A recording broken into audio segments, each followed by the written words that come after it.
കല്യാണം കഴിക്കാൻ പോവല്ലേ? എനിക്ക് രേവതിയുടെ ഒരു പ്രധാനപ്പെട്ട കാര്യം പറയാനുണ്ട്. എന്താ രഘുട്ടാ?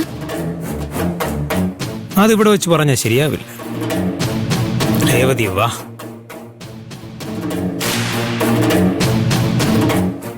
എന്തിനാ പേടിക്കുന്നേ? ഞാൻ നിന്നെ പിടിച്ച് വിഴുങ്ങിയൊന്നുമില്ല. നിനക്ക് ഗുണമുള്ളൊരു കാര്യമാണ്. എന്ത്? പറയാം.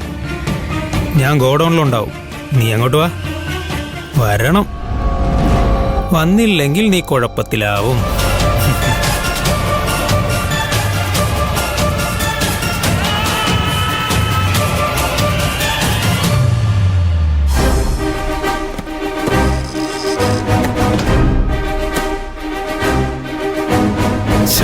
ഇതെവിടെ പോയി? അച്ഛൻ എവിടെയാണെന്ന്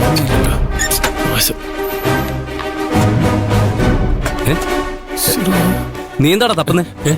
അപ്പൊ സ്റ്റോക്ക് ലിസ്റ്റ് വച്ച സ്ഥലം മറന്നു. ഒരേ സമയം 108 ജോലികൾ ഏൽപ്പിക്കും. ആരായാലും മറന്നുമില്ലേ? അതൊന്നും കരുനാഗം ഓർക്കില്ല. കൃത്യസമയത്ത് സ്റ്റോക്ക് ലിസ്റ്റ് അയാളുടെ ടേബിളിൽ എത്തിയില്ലെങ്കിൽ അയാൾ പിന്നെ ചെവിതല കേൾപ്പിക്കില്ല. എങ്ങനെയെങ്കിലും തപ്പിയെടുത്ത് കൊടുക്കും. നോക്കാൻ ഇനി ഒരു സ്ഥലവും ബാക്കിയില്ല. വേറൊരു സ്റ്റോക്ക് ലിസ്റ്റ് തയ്യാറാക്കി കൊടുക്ക്. വേറൊരു സ്റ്റോക്ക് ലിസ്റ്റ് തയ്യാറാക്കി കൊടുക്കാനോ?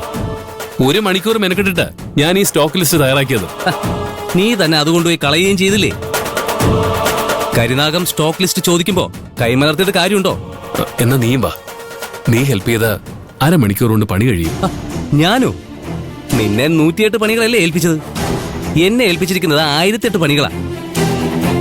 സിൽവർ ജൂബിലി ഫംഗ്ഷന്റെ അന്ന് ജോലിയൊന്നും നടന്നില്ലല്ലോ. അതും കൂടി ചേർത്ത് ഇന്ന് ഫിനിഷ് ചെയ്യണമെന്നാ കരിനാഗത്തിന്റെ ഓർഡർ. ആരും ഹെൽപ്പിനില്ലാതെ ഞാൻ എന്ത് ചെയ്യാനാ? ആ പാറു ഇവിടെ തൊട്ടും പിടിച്ചൊക്കെ നിൽപ്പില്ലേ? അവക്ക് കാര്യമായിട്ട് ജോലിയൊന്നും ഇല്ലെന്നാ തോന്നുന്നേ. ഹെൽപ്പിന് നീ അവളെ വിളിക്ക്. പാറുവിനെയോ? ഞാൻ ഗോഡൌണിലേക്ക് വിളിക്കാനോ? അവളെന്നെ വലിച്ചു കയറി കൊല്ലും. എന്റെ ശവം കാണാൻ നിനക്ക് അത്രയ്ക്ക് കൊതിയുണ്ടോ? നീ വിളിച്ചല്ലേ കുഴപ്പമുള്ളൂ. ഞാൻ പറയാം അവളോട്.